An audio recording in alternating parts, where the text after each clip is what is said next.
Hello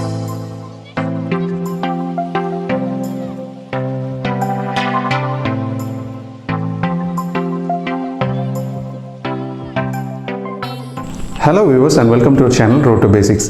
இன்றைக்கி வீடியோவில் நம்ம எதை பற்றி பார்க்க போகிறோம் அப்படின்னா இங்கிலீஷ் கிராமர். நம்ம already 4 steps to gain confidence in English speaking அப்படின்னு ஒரு வீடியோ போட்டிருந்தோம். அந்த வீடியோவில் வந்து 4 முக்கியமான ஸ்டெப்ஸை சொல்லியிருந்தோம். அதாவது ஒன்று லிசனிங், ஸ்பீக்கிங் அண்ட் ரீடிங். இந்த 3 ஸ்டெப்ஸை பற்றியுமே நம்ம இன்ட்ரெஸ்ட் மூலமாக எப்படி நம்ம அந்த ஸ்கில்ஸை இம்ப்ரூவ் பண்ணுறது அப்படிங்கிறத டீட்டெயிலாக சொல்லியிருந்தோம். அந்த வீடியோவோட 4வது ஸ்டெப்பான கிராமர், அதை வந்து நம்ம எப்படி அந்த நாலேஜை வந்து இம்ப்ரூவ் பண்ணுறது அப்படிங்கிறது தான் இந்த வீடியோவில் நம்ம பார்க்க போகிறோம். நான் முன்னாடி சொன்ன மாதிரி அந்த 3 ஸ்டெப்ஸ் வந்து நம்ம இன்ட்ரெஸ்ட்டுக்கு ஏற்ற மாதிரி நம்ம டெவலப் பண்ணலாம். ஆனால் அந்த 4வது விஷயமான அந்த கிராமர் வந்து நமக்கு இன்ட்ரெஸ்ட் இருந்தாலும் இல்லாட்டாலும் நம்ம லேர்ன் பண்ணி தான் இந்த கிராமரை கற்றுக்கிடணும்.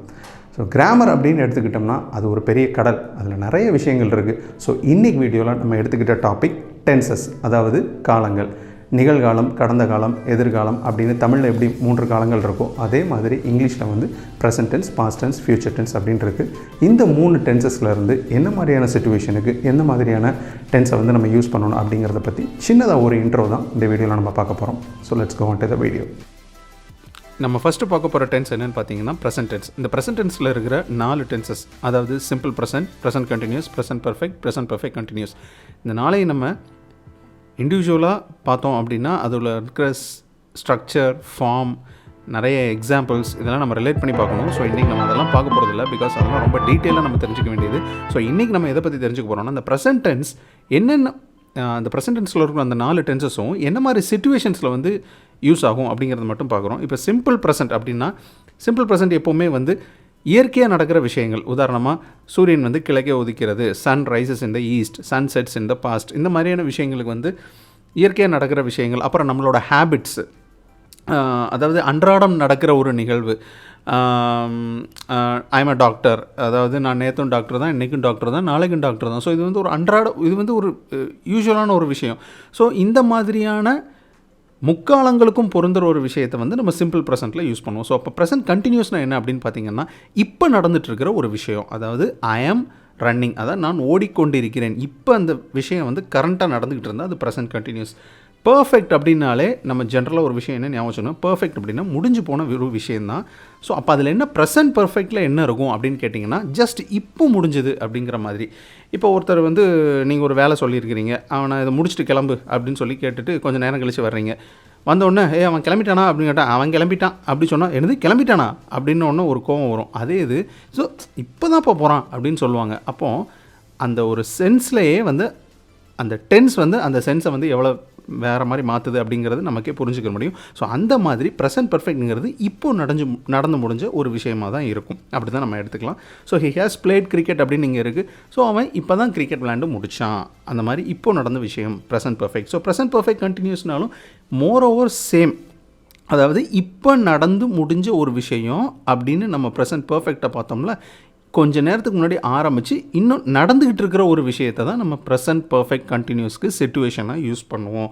அதாவது கொஞ்சம் நேரத்துக்கு முன்னாடி இந்த மீட்டிங் ஸ்டார்ட் ஆகி நடந்துக்கிட்டு இருக்குது, இந்த மீட்டிங் வந்து இப்போ தான் ஸ்டார்ட் ஆகி நடந்துக்கிட்டு இருக்குது, இந்த மேட்ச் வந்து இப்போ தான் ஆரம்பித்து நடந்துக்கிட்டு இருக்குது, இந்த படம் வந்து இப்போ தான் டிவியில் போட்டு இந்த ஓடிக்கிட்டு இருக்குது அப்படிங்கிற மாதிரி ஒரு சிச்சுவேஷன் நம்ம யூஸ் பண்ணுவோம் பார்த்தீங்களா, அதுதான் ப்ரெசன்ட் பர்ஃபெக்ட் கண்டினியூஸ். அதாவது கொஞ்சம் நேரத்துக்கு முன்னாடி ஆரம்பித்து இன்ன வரைக்கும் நடந்துகிட்ருக்க ஒரு விஷயம். பாஸ்ட் டென்ஸ்லேயும் அதே மாதிரி 4 இருக்குது. Simple past, past continuous, past perfect and past perfect continuous. So இங்கேயும் பார்த்தீங்கன்னா சிம்பிள் பாஸ்ட் அப்படிங்கிறது நடந்து முடிஞ்ச ஒரு விஷயம், அவ்வளோதான். அது எப்போ வேணாலும் முடிஞ்சிருக்கலாம், நேற்று முடிஞ்சிருக்கலாம், இல்லை 4 வருஷத்துக்கு முன்னாடி முடிச்சிருக்கலாம், இல்லை 40 வருஷத்துக்கு முன்னாடி கூட முடிச்சிருக்கலாம். முடிஞ்சு போன ஒரு விஷயத்தை பாஸ்ட் டென்ஸ். அப்போ பாஸ்ட் கண்டினியூஸ்னால் என்ன அப்படின்னா, முடிஞ்சு போன ஒரு விஷயம் நடந்துக்கிட்டு இருந்த மாதிரி நம்ம சொல்லுவோம் தெரியுமா. அதாவது நேற்று நான் வரும்போது மழை பெஞ்சிக்கிட்டு இருந்துச்சு அப்படின்னு நம்ம சொல்லுவோம்.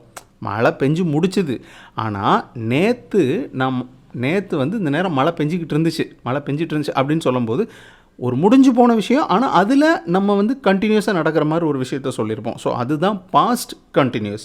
முடிஞ்சு போன விஷயத்தில் அன்னைக்கு நடந்துக்கிட்டு இருக்கிற ஒரு விஷயத்தை பாஸ்ட் கண்டினியூஸில் சொல்லலாம். பர்ஃபெக்ட், நான் சொன்ன மாதிரி பர்ஃபெக்ட்னாலே முடிஞ்சு போனது. ப்ரெசன்ட் பர்ஃபெக்ட்னா இப்போ முடிஞ்சுது அப்படின்னு சொல்லலாம். பாஸ்ட் பர்ஃபெக்ட்னா என்ன அப்படின்னா, பாஸ்ட் பர்ஃபெக்ட்டும் முடிஞ்சு போன ஒரு விஷயம் தான். ஸோ இதுக்கு என்ன ஒரு சேஞ்ச் அப்படின்னு பார்த்தீங்கன்னா, பாஸ்ட் பர்ஃபெக்டில் எப்போவுமே 2 விஷயங்கள் முடிஞ்சு போயிருக்கும். அதில் ஒரு விஷயம் நம்ம முடியும் போதே இன்னொரு ஒரு முடிஞ்சு போன விஷயத்த சொல்லும் போதே அதுக்கு முன்னாடி ஒரு விஷயம் முடிஞ்சிருக்கும். ஸோ ரொம்ப குழப்பற மாதிரி இருந்ததுன்னா ஒரு எக்ஸாம்பிளோட சொல்கிறேன் பாருங்களேன். இப்போ வந்து நீங்கள் ஒரு பஸ் ஸ்டாண்ட் நான் ஒரு நபர்கிட்ட சொல்கிறீங்க, நான் நேற்று பஸ் ஸ்டாண்ட் போகும்போதே அந்த பஸ்ஸு கிளம்பி போயிடுச்சுப்பா, நான் கரெக்டாக பஸ் ஸ்டாண்டுக்கு போனேன், அப்போவே அந்த பஸ்ஸு போயிடுச்சு. அதாவது பஸ் ஸ்டாண்டுக்கு போனேங்கிறதே முடிஞ்சு போன ஒரு விஷயந்தான், அப்போமே இன்னொரு விஷயமும் முடிஞ்சு போயிருக்கு அதுக்கு முன்னாடி. அதாவது என்னது, அந்த பஸ்ஸு போன ஒரு விஷயம். ஸோ இந்த மாதிரி முடிஞ்சு போன 2 விஷயங்களை சொல்லும்போது நம்ம வந்து அதை பாஸ்ட் பர்ஃபெக்ட் அப்படிங்கிறத நம்ம அந்த டென்ஸை வந்து யூஸ் பண்ணுவோம்.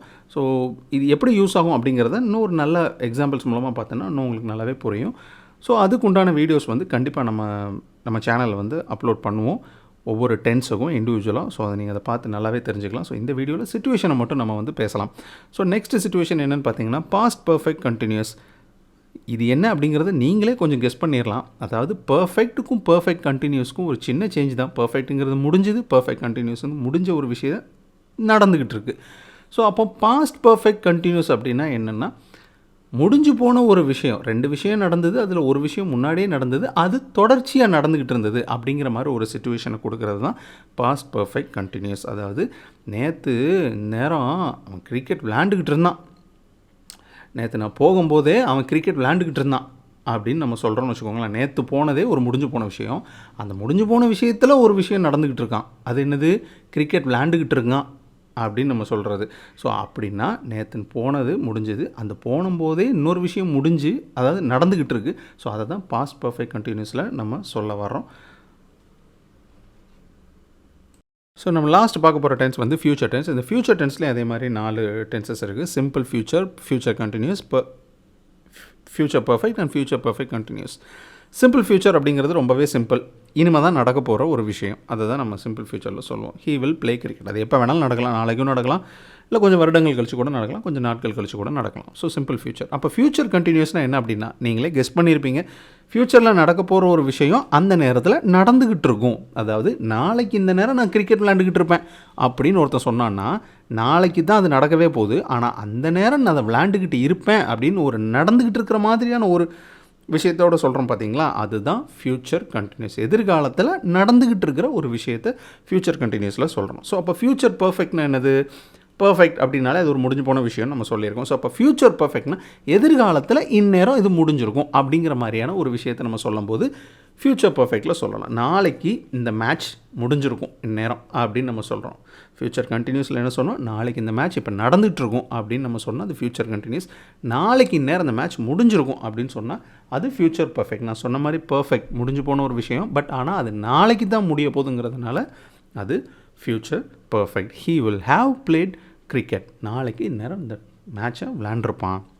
ஸோ அப்போ ஃப்யூச்சர் பர்ஃபெக்ட் கண்டினியூஸ்னால் என்னென்னு பார்த்தீங்கன்னா, அதுவும் எதிர்காலத்தில் தான் நடக்க போகுது, ஆனால் அது முடிஞ்சிருக்காது, அது கொஞ்சம் முன்னாடியே ஆரம்பித்து தொடர்ச்சியாக நடந்துக்கிட்டு இருக்கும் அப்படிங்கிற மாதிரி ஒரு விஷயம். நாளைக்கு இந்த நேரம் மேட்ச் ஆரம்பித்து நடந்துக்கிட்டு இருக்கும் அப்படின்னு ஒருத்தன் சொன்னான்னா, நாளைக்கு இனிமேல் தான் நடக்க போகுது. ஃப்யூச்சர் ஆரம்பித்து அப்படின்னா இந்த டயத்துக்கு முன்னாடியே அது ஆரம்பிச்சிருக்கு.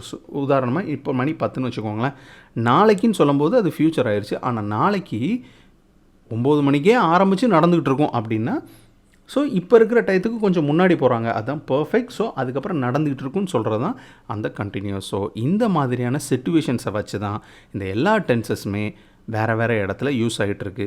இப்போ நம்ம முக்கியமாக தெரிஞ்சுக்க போகிறது இந்த டென்சஸோட ஃபார்ம், ஸ்ட்ரக்சர், வேர்ப், இதெல்லாம் நம்ம வந்து வேறு எக்ஸாம்பிள்ஸ் மூலமாக தெரிஞ்சுக்கிட்டோம்னா இந்த டென்சஸை பற்றி டென்ஷனே இல்லாமல் நம்ம வந்து பக்காவாக ப்ரிப்பேர் ஆகிக்கலாம். ஸோ அதுக்குண்டான வீடியோஸை கண்டிப்பாக இனிமேல் அப்லோட் பண்ணுவோம்.